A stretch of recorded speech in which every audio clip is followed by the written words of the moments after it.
আসসালামু আলাইকুম everyone, welcome to my another video. গ্রামে ঈদ সেলিব্রেশন করে আমরা চলে আসি ঢাকায় আমার হাজব্যান্ডের অফিস খোলার 2 দিন আগে। এখন এই 2 দিন আমরা ভেবেছি আশেপাশে কোথাও ঘুরতে যাব। আর আমার হাজব্যান্ড অনেকদিন আগেই বলে রেখেছে তুফান সিনেমাটি আমরা হলে গিয়েই দেখবো এবার। তাই তুফান সিনেমাটি দেখার জন্য চলে আসলাম।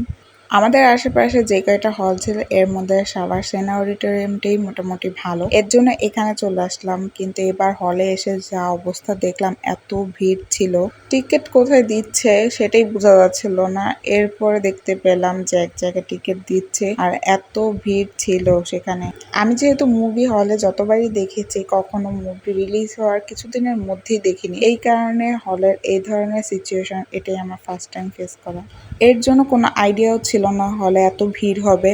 যদি জানা থাকতো এত ভিড় হবে তাহলে হয়তো আসতাম না, বা আসলেও আরো টাইমের আগে চলে আসতাম, কারণ এত কষ্ট করে টিকিট তো পেয়ে গিয়েছিলাম। কিন্তু ভিতরে যখন ঢুকেছি, একে তো উপরে দিচ্ছিল না, সেখানে সিট আগেই ফুল হয়ে গেছে। নিচে বসবো সেখানেও বসার কোনো সুযোগ ছিল না। অনেক কষ্টে সবার শেষে এক্সট্রা 2টা চেয়ার নিয়ে দেন বসেছি। দেখতেই পেলেন যে আমি কতটা পিছনে বসেছি আর কিভাবে মুভিটা দেখেছি। ভিতরে বসে এত বিরক্ত লাগছিল। এরপর তার কিছু করার নেই, তো আমার সামনে একজন উঠে যায়, দেন একটু ভালো করে দেখা যায়। আর মুভিটা আমার কাছে আমার অত খারাপও লাগেনি। অনেকে বলছে একদম বাজে হয়েছে মুভিটা। মুভি শেষ করে বাইরে বের হয়ে দেখলাম এখনো অনেকটা আলো আছে, সন্ধ্যা হতে এখনো অনেক টাইম বাকি। তাই ভাবলাম এবার স্মৃতিসৌধ থেকেও একটু ঘুরে আসি, কারণ এই রোড দিয়ে আমার প্রতিনিয়ত আসা যাওয়া, কিন্তু স্মৃতিসৌধে এখন পর্যন্ত যাওয়া হয়নি। আর সেনা অডিটোরিয়ামের ঠিক রাস্তার অপোজিট সাইডেই হলো স্মৃতিসৌধ, তাই এখানে চলে আসলাম একটু স্মৃতিসৌধে ঘুরে দেখার জন্য। কিন্তু এখানে এসে দেখলাম স্মৃতিসৌধের গেট বন্ধ করে দিয়েছে। এটা মেবি 5টা বা 5:30 পর্যন্ত খোলা থাকে, এরপর গেট অফ করে দেয়। এরপর আর কি করার ছিল, বাড়িতে ফিরে চলে যাই। নেক্সট দিন বিকেলে আমরা চলে যাই মনপুরা পার্কে। মনপুরা পার্কে এটা আমার সেকেন্ড টাইম যাওয়া, কারণ ফার্স্ট টাইম যখন গিয়েছিলাম তখন গেট অফ করে দিবে এমন সময় গিয়েছিলাম, এই জন্য আর ভিতরে যাইনি। নর্মালি এই পার্ক অফ হয়ে যায় 6টার দিকে, কিন্তু যেহেতু এখন ঈদ টাইম চলছিল এই কারণে হয়তো বা একটু লেট করে বন্ধ করছিল। তো যাই হোক, পার্কে চলে আসি। আর ঈদ উপলক্ষে হয়তো বা এই গেটটা নতুন করেছে, এর আগের বার এই গেটটা দেখিনি। ফার্স্টে টিকিট কেটে নিলাম, টিকিটের মূল্য ছিল 100 টাকা করে। এরপর ভিতরে চলে আসলাম। তো 100 টাকার টিকিটের মূল্য দেখে আমি ভেবেছিলাম পার্কটা হয়তো বা অনেক বড় আর সুন্দর, কিন্তু আসলে পার্কটার মধ্যে দেখার মতো তেমন আহামরি কিছুই ছিল না। যাদের ছোট বেবি আছে তাদের জন্য এটা ঠিক আছে, তাহলে তারা এখানে এসে এনজয় করবে।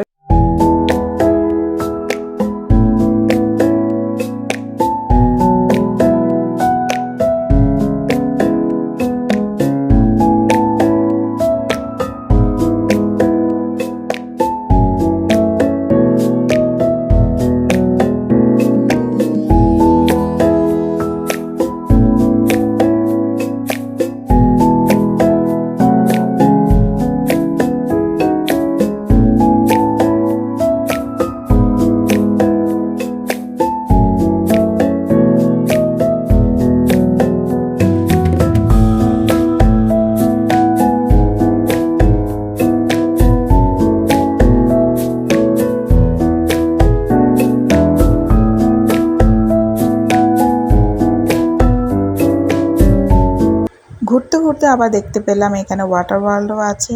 আর এখানকার প্রবেশ মূল্য মেবি 250 টাকা করে ছিল। পিকনিক বা কোনো ধরনের বড় প্রোগ্রাম করার জন্য পার্কটা ভালো হবে, কারণ এখানে বড় বড় 2টা স্পট আছে যেখানে সুন্দরভাবে একটা প্রোগ্রাম অ্যারেঞ্জ করা যায়। ঈদ টাইম হিসেবে আহামরি অত ভিড়ও ছিল না।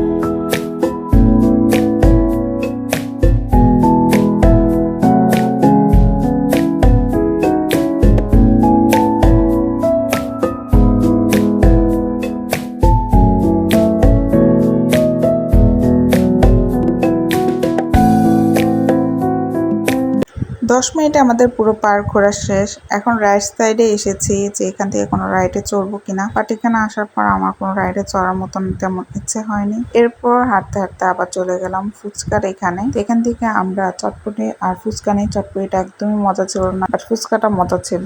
মিষ্টি টক থাকলে কেন যেন আমার সব ফুচকাই মজা লাগে। তো আমাদের ঘোরা শেষ, এখন আমরা বের হয়ে যাব। এটাই হয়তো আমার লাইফে ফার্স্ট টাইম যেখানে আমি এসে জাস্ট 30 মিনিটের মধ্যেই আমার ঘোরা শেষ হয়ে গেছে আর আমি বের হয়ে যাচ্ছি। যেহেতু পার্কটা ছোট, এর উপরে প্রচুর গরম ছিল, হয়তোবা ওয়েদারটা ভালো থাকলে কোথাও বসে থাকলে ভালো লাগতো, কিন্তু যেহেতু গরম ছিল প্রচন্ড আর ঘোরাও আমাদের শেষ, তাই ভাবলাম যে বের হয়ে যাই। তো এই ছিল আমার আজকের ভিডিও। হোপফুলি আপনাদের কাছে ভিডিওটি ভালো লেগেছে। আজকের মতন এখানেই বিদায় নিচ্ছি। আল্লাহ হাফেজ।